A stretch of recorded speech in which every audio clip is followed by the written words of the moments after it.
मंत्री जी, क्या हम कभी इस बकरे को घास खिलाकर तृप्त कर सकते हैं?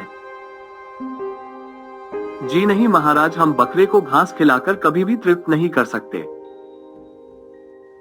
ये कैसे हो सकता है? अगर उसे भरपेट घास खिला दी जाए तो बकरा तृप्त नहीं हो जाएगा। महाराज, बकरा एक अजीब प्राणी है। आप इसे कुछ भी खिला दीजिए, उसके बाद भी अगर आप इसे घास डालेंगे तो वो खाएगी ही। सुनो सुनो सुनो, हमारे महाराज ने ये घोषणा की है कि जो कोई भी महाराज के बकरे को घास खिलाकर तृप्त कर देगा उसे महाराज 1000 स्वर्ण मुद्राएं उपहार में देंगे। सुनो सुनो सुनो सुनो सुनो सुनो, हमारे महाराज ने ये घोषणा की है कि जो कोई भी महाराज के बकरे को घास खिलाकर तृप्त कर देगा उसे महाराज 1000 स्वर्ण मुद्राएं उपहार में देंगे। सुनो सुनो सुनो। घोषणा के बाद राज्य के काफी लोग सोच रहे थे कि ये कौन सा बड़ा काम है, इसे तो कोई भी कर देगा। ये सोचकर बड़ी संख्या में लोग राजमहल पहुंच गए। महाराज, मैं इस बकरे को घास खिलाकर तृप्त कर सकता हूँ। तुम इस बकरे को घास खिलाकर कैसे तृप्त कर सकते हो, मुझे भी तो बताओ। नहीं महाराज, मैं भरी सभा में ये राज की बात नहीं बताऊंगा। आप बस इतना जान लीजिए कि मैं बस एक चरवाहा हूँ। ठीक है, तुम इस बकरे को लेकर जा सकते हो और कल तुम्हें इसी समय इस दरबार में हाजिर होना होगा। जी महाराज, अब मुझे आज्ञा दीजिए।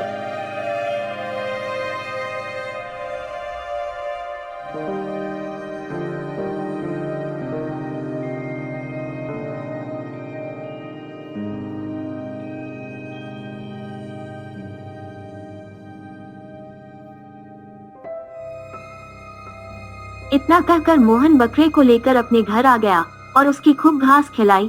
अगले दिन मोहन सुबह ही बकरे को एक जंगल में लेकर गया जहाँ खूब हरी भरी घास थी। बकरा ने भर पेट घास खाया। जब दरबार जाने का समय हुआ, मोहन ने बकरे को लेकर दरबार पहुँचा। मोहन, क्या तुम इस बकरे को घास खिलाकर तृप्त कर दिए हो? जी महाराज।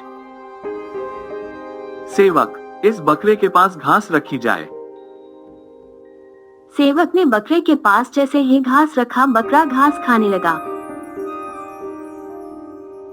मोहन, तुम तो फेल हो गए। लगता है तुमने बकरे को भरपेट घास नहीं खिलाया है। मुझे माफ कर दीजिए महाराज।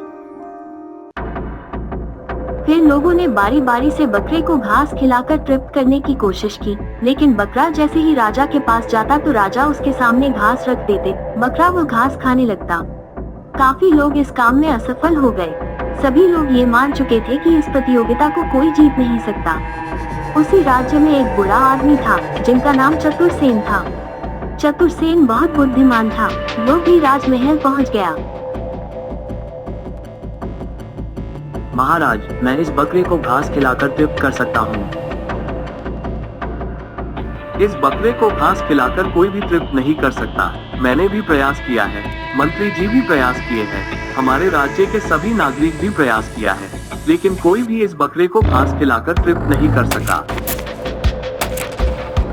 महाराज, जब सभी लोग प्रयास कर ही लिए हैं तो एक मौका मुझे भी मिलना चाहिए जिससे मैं भी संतुष्ट हो सकूं।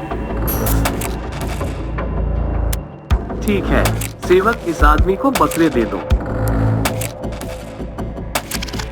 चुरसेन ने बकरे को अपने साथ लिया और जंगल ले गया।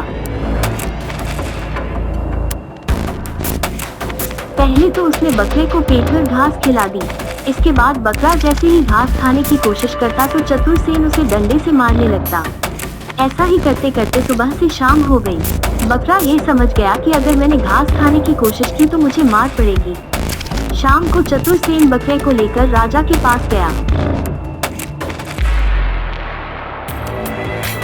लीजिए महाराज, मैंने आपके बकरे को घास खिलाकर तृप्त कर दिया है। वो तो अभी पता चल ही जाएगा। सेवक, बकरे के सामने घास रखी जाए। सेवक ने बकरे के सामने घास रख दी। बकरे ने सोचा कि अगर घास खाई तो मार पड़ेगी। ये सोचकर उसने घास की तरफ देखा तक नहीं। ये देखकर दरबार में मौजूद सभी लोग हैरान थे। राजा भी हैरान थे कि ये कैसे संभव हो गया। ये असंभव कार्य को तुमने संभव कैसे किया? महाराज, बकरे की प्रवृत्ति ही ऐसी होती है कि उसे कितना भी आप खिला दीजिए, जब भी उसके सामने आप घास रखेंगे वो घास खाएंगे ही। ये तो मुझे भी पता है, तुमने ये कार्य कैसे किया? दरबार में भी तो बताओ। फिर चतुरसेन ने राजा को सारी बात बताई। राजा ने चतुरसेन को खूब तारीफ की और शर्त के मुताबिक चतुरसेन को 1000 स्वर्ण मुद्राएं उपहार में दे दी गई।